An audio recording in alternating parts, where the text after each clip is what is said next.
मुख्यमंत्री वृद्धावस्था सम्मान पेंशन योजना।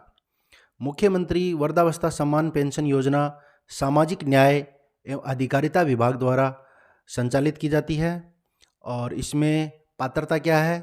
पुरुष की आयु होनी चाहिए 58 वर्ष या उससे ऊपर, महिला की आयु होनी चाहिए 55 वर्ष या इससे ऊपर। वार्षिक आय जो है वो 48,000 रुपये से कम होनी चाहिए एक साल की, और पेंशन इसमें क्या मिलेगी? 750 रुपये पेंशन प्रति माह इसमें दी जाती है। और यदि स्त्री और पुरुष की जो आयु है वो यदि 75 साल से ऊपर है, 75 प्लस है, तो उनको 1,000 रुपये प्रति माह पेंशन प्रदान की जाती है, दी जाती है। तो इसमें क्या है कि मुख्यमंत्री वृद्धावस्था सम्मान पेंशन योजना विभाग कौन सा है? सामाजिक न्याय एवं अधिकारिता विभाग। पात्रता क्या है? पुरुष 58 वर्ष, महिला 55 वर्ष, वार्षिक आय 48,000 से कम, पेंशन है 750 रुपये प्रति माह, और 75 प्लस आयु की पेंशन कितनी है? 1,000 रुपये प्रति माह। मुख्यमंत्री एकल नारी सम्मान पेंशन योजना। मुख्यमंत्री एकल नारी सम्मान पेंशन योजना उन महिलाओं को दी जाती है या तो जो विधवा हैं, परित्यक्ता हैं, तलाकशुदा हैं, जो अकेली रहती हैं। इस योजना की शुरुआत 1 अक्टूबर 1974 को की गई थी और इस योजना का संचालन सामाजिक न्याय एवं अधिकारिता विभाग द्वारा किया जाता है। इसकी पात्रता क्या है? महिला की आयु जो है वो 18 वर्ष से अधिक होनी चाहिए, वार्षिक आय जो है वो 48,000 रुपये से कम होनी चाहिए, और इसमें पेंशन का क्या प्रावधान है? 18 से 55 वर्ष की जो महिला है उसको 500 रुपये प्रति माह पेंशन मिलेगी। 55 से 60 वर्ष की जो महिला है उसको 750 रुपये प्रति माह पेंशन दी जाती है।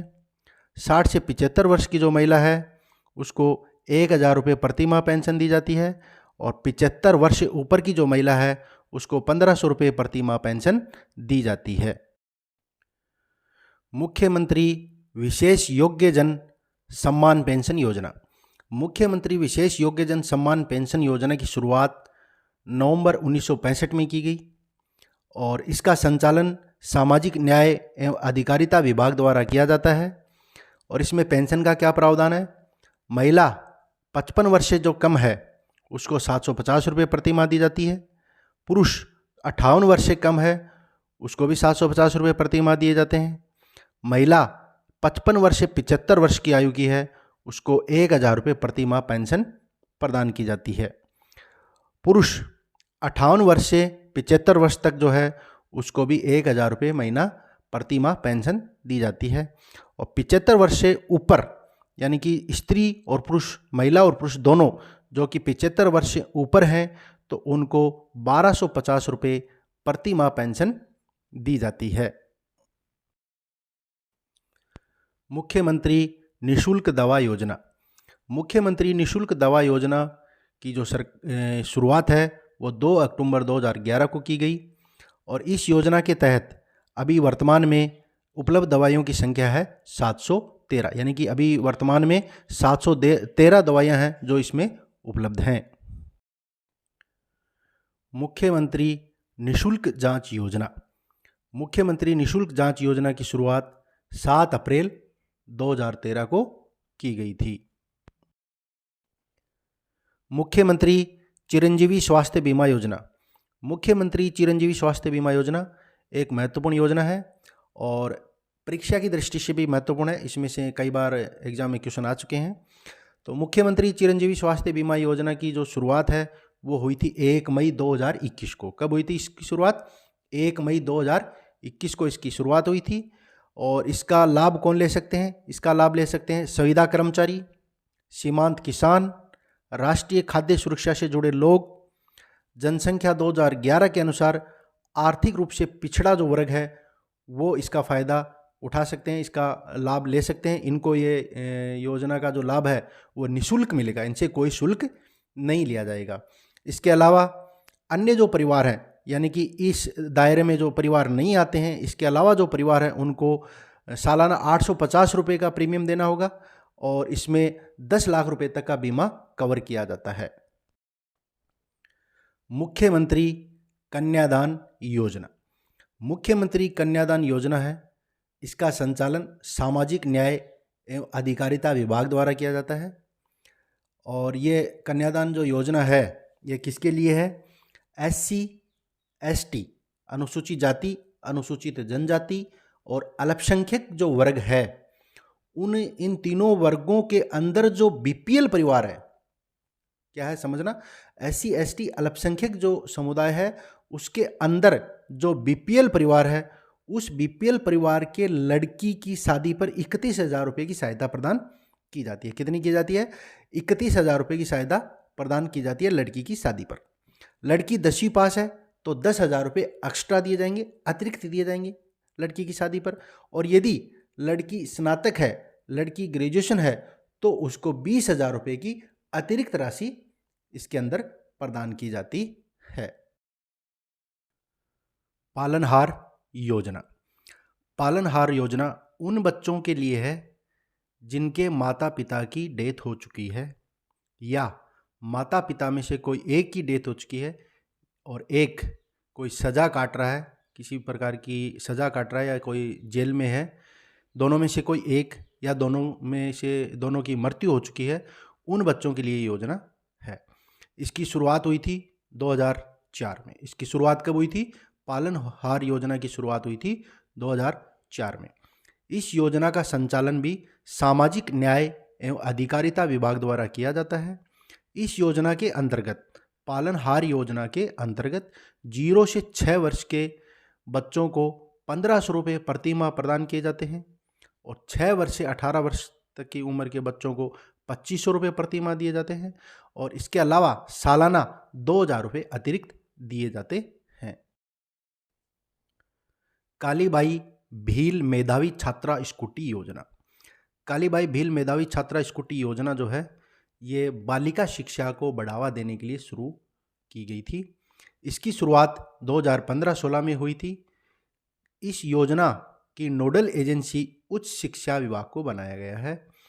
इस योजना का पात्र है SC ST अल्पसंख्यक और आर्थिक रूप से पिछड़ा वर्ग की जो छात्राएं हैं, वो इस योजना की पात्र है। इस योजना के अंतर्गत RBSC जो बोर्ड है राजस्थान का, उसमें 65% 65% जो मार्क्स हैं वो लाने जरूरी हैं 12वीं कक्षा में, और CBSE में 75% नंबर लाने जरूरी हैं 12वीं कक्षा में। वो ही पात्र हैं जिनके 65% है राजस्थान बोर्ड से और CBSE बोर्ड से 75% नंबर 12वीं क्लास में आए हैं और इनको कॉलेज में नियमित प्रवेश लेने पर स्कूटी दी जाती है, स्कूटी प्रदान की जाती है। देवनारायण छात्रा स्कूटी योजना। देवनारायण छात्रा स्कूटी योजना की शुरुआत 2011-12 में की गई।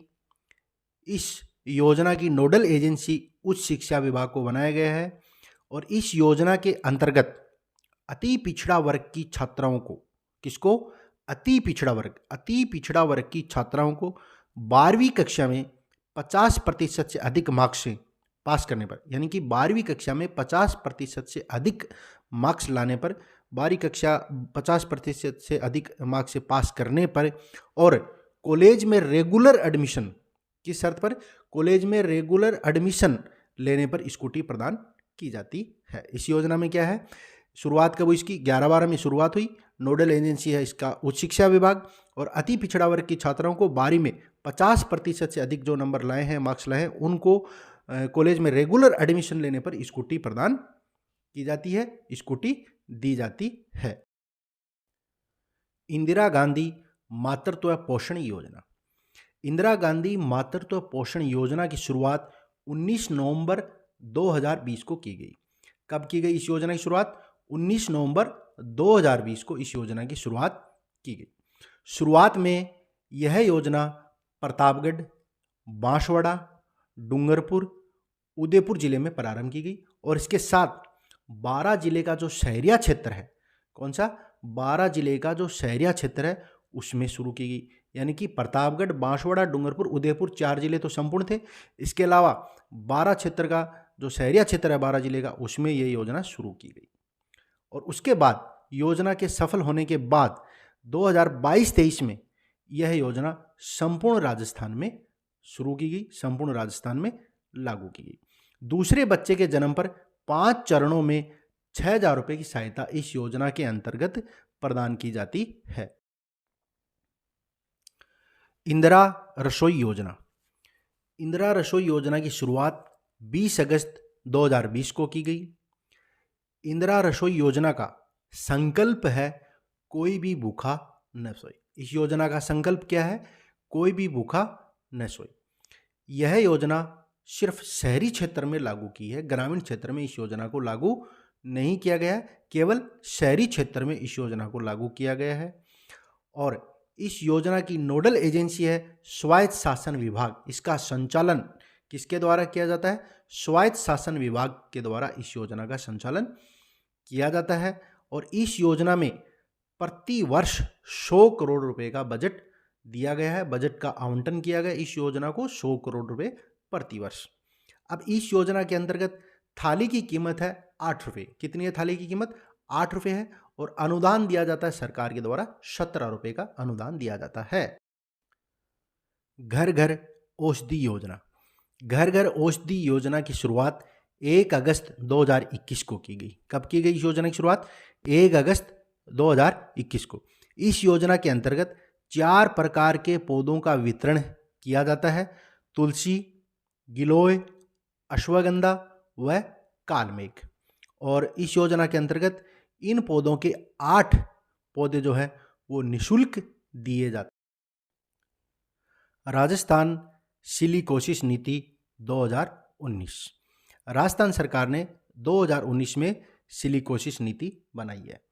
अब सिलिकोसिस क्या होता है? सिलिकोसिस एक प्रकार की बीमारी है जो कि फेफड़ों की बीमारी है, और ये जो खान में काम करने वाले जो लोग होते हैं उनको होती है। इस नीति को सरकार ने कब बनाया? 3 अक्टूबर 2019 को। कब बनाया? 3 अक्टूबर 2019 को ये नीति लागू हुई। और सिलिकोसिस नीति बनाने वाला राजस्थान देश का प्रथम राज्य है, यानी कि राजस्थान प्रथम राज्य है जिसने सिलिकोसिस नीति बनाई है। सिलिकोसिस पीड़ित व्यक्ति को इस योजना के अंतर्गत 1500 रुपये की मासिक पेंशन दी जाती है और मृत्यु होने पर 2 लाख रुपए की सहायता प्रदान की जाती है। और कोई मरीज है उसको पुनर्वास के लिए 3 लाख रुपए की सहायता की जाती है। पुनर्वास के लिए कितनी सहायता दी जाती है? 3 लाख रुपए की सहायता प्रदान की जाती है। मुख्यमंत्री लघु उद्योग प्रोत्साहन योजना। इस योजना का प्रारंभ 17 दिसंबर 2019 को किया गया। और इस योजना के अंतर्गत लघु उद्योग जो लगाते हैं, जो नए बिजनेसमैन उद्योगपति हैं, उनको प्रोत्साहन दिया जाता है। और लघु उद्योग की स्थापना करने पर 10 करोड़ रुपए तक का ऋण दिया जाता है। राजस्थान निवेश प्रोत्साहन योजना 2019। इस योजना की शुरुआत 17 दिसंबर 2019 को की गई थी। इस योजना को हम इंग्लिश में कहते हैं RIPS, रिप्स, यानी कि राजस्थान इन्वेस्टमेंट प्रमोशन स्कीम। यह योजना मार्च 2026 तक 7 साल के लिए बनाई गई है। मुख्यमंत्री युवा संबल योजना। मुख्यमंत्री युवा संबल योजना की शुरुआत 1 फरवरी 2019 को की गई थी। इस योजना के अंतर्गत बेरोजगारों को बेरोजगारी भत्ता प्रदान किया जाता है। कितना भत्ता दिया जाता है? महिला को दिया जाता है 4500 रुपये प्रति माह और पुरुष को दिया जाता है इसमें 4000 रुपये प्रति माह का भत्ता दिया जाता है। योजना शुरुआत कब हुई? 1 फरवरी 2019 को। इंदिरा गांधी शहरी क्रेडिट कार्ड योजना। इस योजना की शुरुआत 16 अगस्त 2021 को की गई थी। कब की गई थी इसकी शुरुआत? 16 अगस्त 2021 को। इस योजना के अंतर्गत शहरी क्षेत्र में स्ट्रीट वेंडर को 50,000 तक का ब्याज मुक्त ऋण दिया जाता है। जन सूचना पोर्टल 2019। इसकी शुरुआत की गई थी 13 सितंबर 2019 को। कब हुई थी इसकी शुरुआत? 13 सितंबर 2019 को। इसके अंतर्गत विभिन्न विभागों की विभिन्न योजनाएं इस पोर्टल पर उपलब्ध हैं। 1 रुपये किलो गेहूं योजना। इस योजना के अंतर्गत BPL कार्डधारी व राष्ट्रीय खाद्य सुरक्षा योजना से जुड़े लोगों को प्रति व्यक्ति 5 किलो गेहूं दी जाएगी। और किस कीमत पे दी जाएगी? प्रति माह 1 रुपये प्रति किलो की दर से, 1 रुपये प्रति किलो की दर से दिए जाएंगे। जन आधार कार्ड योजना। जन आधार कार्ड योजना की शुरुआत हुई थी 18 दिसंबर 2019 को। कब हुई थी इसकी शुरुआत? 18 दिसंबर 2019 को। और इसका उद्देश्य क्या है? एक कार्ड, एक नंबर, एक पहचान। शुद्ध के लिए युद्ध अभियान। शुद्ध के लिए युद्ध अभियान जो योजना है इसकी शुरुआत हुई थी 26 अक्टूबर 2020 को। महात्मा गांधी अंग्रेजी माध्यम विद्यालय, इसकी शुरुआत हुई थी 19 जून 2019 को। और 5000 से अधिक आबादी शहरी और ग्रामीण क्षेत्र में है, वहां पर यह विद्यालय खोला जाएगा। मुख्यमंत्री किसान मित्र ऊर्जा योजना। इस योजना के अंतर्गत कृषि बिल में 1000 रुपये प्रति माह की सब्सिडी दी जाती है। और इस योजना की शुरुआत हुई थी 1 मई 2021 को। कब हुई थी इसकी शुरुआत? 1 मई 2021 को। निरोगी राजस्थान योजना, इस योजना की शुरुआत 17 दिसंबर 2019 को की गई थी।